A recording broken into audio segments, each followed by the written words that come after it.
पंचायत स्तरीय किशोरी मेला कार्यक्रम अनुष्ठित।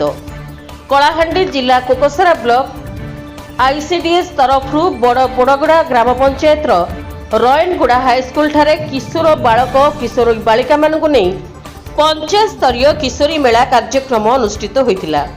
एही कार्यक्रम रे मुख्य अतिथि भावे रयनगुड़ा हाईस्कल प्रधान शिक्षक श्रीजुक्त प्रशांत कुमार साहू योगदान करी छात्र छात्री माने किभली भाबरे प्रतियोगिता मनोभाव नहीं आगको बढ़ी पारिबे सही विषय रे बुझाइथिले।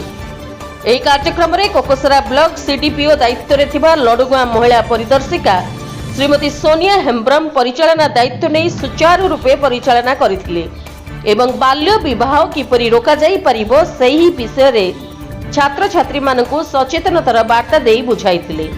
छात्र छात्री माने विभिन्न प्रतियोगिता रे अंशग्रहण करिथिले एवं गीत प्रतियोगिता, रचना लेखिबा, नृत्य प्रतियोगिता, चित्रांकन प्रतियोगिता मान अनुष्ठित होइतिला।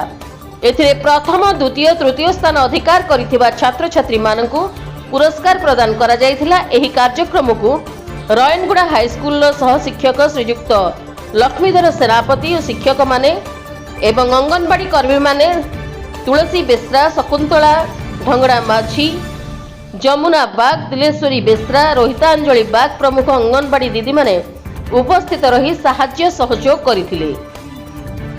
पश्चिम ओडिसा रु त्रिनाथ बेसरा रिपोर्ट, रिपब्लिक ओडिसा साधारण लोकंक स्वर।